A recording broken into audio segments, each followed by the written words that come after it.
शेतकरी मित्रांनो नमस्कार. आजच्या या व्हिडिओमध्ये आपण चना पिकामध्ये फुलगड होते कशामुळे आणि फुलगड थांबवण्यासाठी आपण काय उपाययोजना केल्या गेल्या पाहिजे ना याबद्दलच आपण इकडे थोडक्यात माहिती जाणून घेणार आहोत.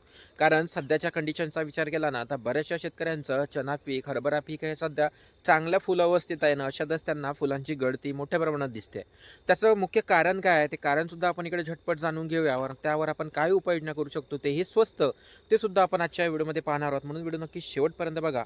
आणि जर तुम्ही आपल्या व्हिडिओला पहिल्यांदा बघत असाल तर नक्कीच चॅनल लाईक सबस्क्राईब करून साईडला असलेलं बेल आयकॉन प्रेस करून व्हिडिओला लाईक नक्कीच करा.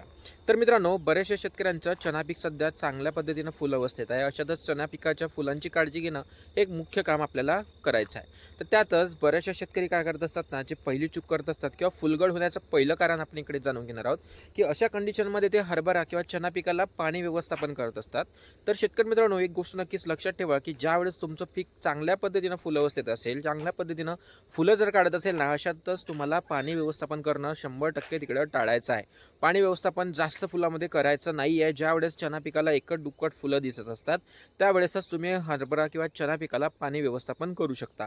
अन्यथा तुमच्या पिकामध्ये फुलांची गळ ही 100% होणार आहे हे तुम्हाला नक्कीच माहिती असायला हवं. मग दुसरं एक महत्त्वाचं कारण म्हणजे शेतकरी मित्रांनो हे जे वातावरणामध्ये सडनली फ्लक्च्युएशन येते ना म्हणजे सडनली चेंज होत असतात ना म्हणजे दिवसा खूप जास्त ऊन तपत असते आणि सायंकाळी खूप जास्त थंडी अशामुळे सुद्धा आपल्या पिकामध्ये फुलांची गळ मोठ्या प्रमाणात होऊ शकते. हे सुद्धा एक कारण आपल्याला नक्कीच लक्षात ठेवायचं आहे. तिसरं महत्त्वाचं कारण आपण इकडे जाणून घेणार आहोत शेतकरी मित्रांनो बरेचसे शेतकरी पाणी व्यवस्थापन केल्यानंतर युरिया खताचा वापर करत असतात. युरिया खताचा वापर अतिरेक केल्यामुळे सुद्धा आपल्या पिकामध्ये फुलांची गळ होऊ शकते. अशा वेळेस आपण सूक्ष्म अन्नद्रव्य आणि पोटॅशियम युक्त खताचा वापर आपल्या हरभरा पिकाला करायचा आहे. हे गोष्ट तुम्ही नक्कीच लक्षात ठेवा. एक चौथं महत्त्वाचं कारण सांगतो शेतकरी मित्रांनो यामध्ये काय करतात ना बरेचसे शेतकरी हरभरा पिकाची लागवड दाटी म्हणजे हरभरा पिकामध्ये जसं 30-32 किलो आपण एकरी बियाणे घेतले गेले पाहिजे ना याऐवजी ते 40 किलो 45 किलो बियाणे घेत असतात ना त्याच्यामुळे हरभरा पिकामध्ये दाटी होते. याच्यानं फुल लागतही नाही ना लागलेले फुल गळण्यात आपल्याला तिकडून पाहायला मिळते. जे 4 मुद्दे आहे ना याच्यामुळे आपल्या पिकामध्ये मोठ्या प्रमाणात फुलांची गळ ही होऊ शकते. हे तुम्हाला नक्कीच लक्षात ठेवायचं आहे. पण आता तुम्ही म्हणाल की गळ तर ठीक आहे पण याचा उपाय काय? तो उपाय एकदम सोपा आहे शेतकरी मित्रांनो जे तुम्हाला नक्कीच करायचं आहे. तुम्ही काय करू शकता जे काही फवारणीचं व्यवस्थापन तुम्ही करणार आहे ना त्यामध्ये चांगल्या पद्धतीचे टेक्निकल्स घेणं तुम्हाला गरजेचं आहे. ज्यामध्ये खास करून बुरशीनाशकाचा चांगला वापर करा आणि सोबतच तुम्ही बोरॉन या अन्नद्रव्याचा वापर आपल्या फवारणी व्यवस्थापनामध्ये नक्कीच करा. कारण बोरॉन या अन्नद्रव्याचा जर तुम्ही वापर केला ना शेतकरी मित्रांनो तर नवीन फुलकडी येण्यास किंवा फ्लावर ड्रॉपिंग कमी होण्यास आपल्याला मोठ्या प्रमाणात मदत झालेली पाहायला मिळते. तर तुम्ही बोरॉन या अन्नद्रव्याचा वापर 25 ग्राम प्रति पंपासाठी करून फवारणीचं व्यवस्थापन नक्कीच करू शकता आपल्या किंवा शेतकरी मित्रांनो एक न्यूट्रीरिच नावाची एक मस्तपैकी जबरदस्त एक जे काही आपण कॉम्बो किट म्हणू शकतो ते येत असते. ज्याच्यामध्ये आपल्याला सगळ्या प्रकारचे न्यूट्रिशन चांगल्या पद्धतीच्या क्वालिटी आणि क्वांटिटीमध्ये सुद्धा पाहायला मिळते.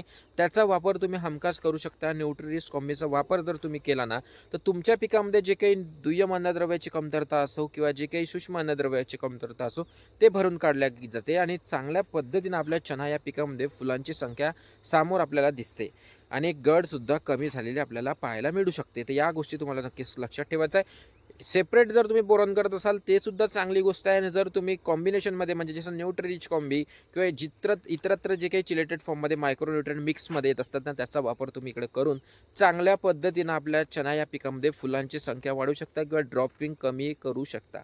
तर एवढंच सोपं उदाहरण आहे शेतकरी मित्रांनो. मी तुम्हाला म्हणणार नाही की तुम्ही हे घ्या ते घ्या. जर तुम्हाला फुलं वाढवायची असेल तर मी मागे एक व्हिडिओ बनवलेला आहे तो जाऊन बघून घ्या. कारण त्या प्रोडक्टचा वापरानंतर याच प्लॉटवर मोठ्या प्रमाणात फुलांची संख्या वाढलेली आहे आणि नक्कीच तुमच्यासुद्धा जर हरभरा पिकामध्ये फुलांची संख्या कमी असेल तर तुम्ही ते कॉम्बिनेशन घेऊ शकता. त्याचं नाव आहे शेतकरी मित्रांनो मिस्टर नॅनो 1 ग्राम प्रति एकर या पद्धतीनं आपल्याला त्याचा वापर तिकडे नक्कीच करायचा आहे. तर एकंदरीत एवढीच माहिती मला तुम्हाला द्यायची होती. व्हिडिओ नक्कीच पूर्ण बघितला असेल तर एक लाईक होऊन जाऊ द्या आणि इतर हरभरा उत्पादक शेतकऱ्यांपर्यंत हा व्हिडिओ लवकरात लवकर शेअर करा. कारण फुलांची गळ आता मोठ्या प्रमाणात होत आहे आणि फुलांनाच पकडून समोरचं उत्पादन पकडले जाते. कारण की जेवढे चांगले आणि जास्त फुलं तेवढं जास्त त्याला घाटे लागतील आणि तेवढंच चांगलं आपल्याला समोरचं हे उत्पादन होणार आहे. म्हणून हा व्हिडिओ नक्की शेवटपर्यंत बघितला असेल तर लाईक करून द्या आणि इतर शेतकऱ्यांना शेअर करून द्या.